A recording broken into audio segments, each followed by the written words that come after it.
ചൂടേറിയ തെരഞ്ഞെടുപ്പ് പ്രചരണത്തിനിടെയായിരുന്നു ഇത്തവണത്തെ കൽപ്പാത്തി രഥോത്സവം. വിദൂരദേശങ്ങളിൽ നിന്ന് പോലും ആഘോഷത്തിന്റെ ഭാഗമാകാൻ നിരവധി ആളുകളെത്തി.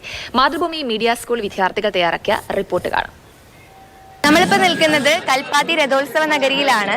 കേരളത്തിലെ ആകർഷകമായ ഉത്സവങ്ങളിൽ ഒന്നായ ഇത് പാലക്കാടിന്റെ സാംസ്കാരിക ആഘോഷം കൂടിയാണ്.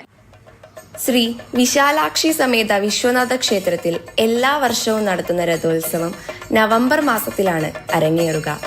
വേദപാരായണവും സാംസ്കാരിക പരിപാടികളും കൊണ്ട് നിറഞ്ഞതാണ് ഉത്സവത്തിന്റെ ആദ്യ 4 ദിവസങ്ങൾ.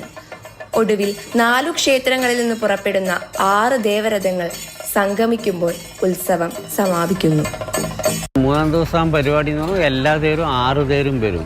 ഇവിടുത്തെ മന്ദക്കര വിനായകരുടെ അതൊരു തേര്, പിന്നെ ശ്രീകൃഷ്ണൻ്റെ പഴയ കൽപ്പാത്തി ശ്രീകൃഷ്ണ ഭഗവാന്റെ അതൊരു തേര്, പിന്നെ ചാത്തപ്പുരം ഒരു വിനായകർ, അങ്ങനെ അത്.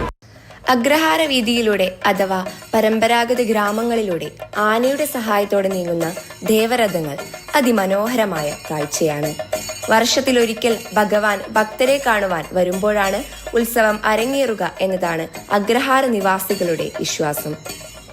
അവര് നമ്മൾ പോയി ഉള്ളിൽ പോയി നോക്കുകയാണ്. അപ്പൊ അവര് നമ്മളെ കാണാൻ വരികയാണ്. ഈ വർഷത്തിൽ ഒരു പ്രാവശ്യം വെളിയിൽ വരികയാണ്. വന്നിട്ട് എല്ലാവരും ഉമ്മർത്ത് വന്ന് കാണുമ്പോ അവര് പാദപൂജ ചെയ്യണത് പകരം തേരിനെ എഴുത്തിട്ട് സ്വാമിയെ വലിച്ചോണ്ട് പോവുകയാണ്. ഭഗവത് പ്രതിഷ്ഠയോടുകൂടിയ അലങ്കരിച്ച ദേവരഥങ്ങൾ തെരുവുകളിലൂടെ ക്ഷേത്രത്തിലേക്ക് വലിക്കുവാനായി ആയിരക്കണക്കിന് ജനങ്ങളാണ് എത്തിച്ചേരുന്നത്. കാശി വിശ്വനാഥ സ്വാമി ക്ഷേത്രവുമായുള്ള സാമ്യം കാരണം കാശിയിൽ പാതി കൽപ്പാത്തി എന്ന പഴഞ്ചൊല്ലു തന്നെയുണ്ട്. കുഞ്ഞുകുട്ടികൾ മുതൽ വൃദ്ധജനങ്ങൾ വരെ നിറഞ്ഞ ഈ അഗ്രഹാര വീഥികൾ എല്ലാവരെയും സ്വാഗതം ചെയ്തുകൊണ്ട് പുഞ്ചിരിക്കുന്നു.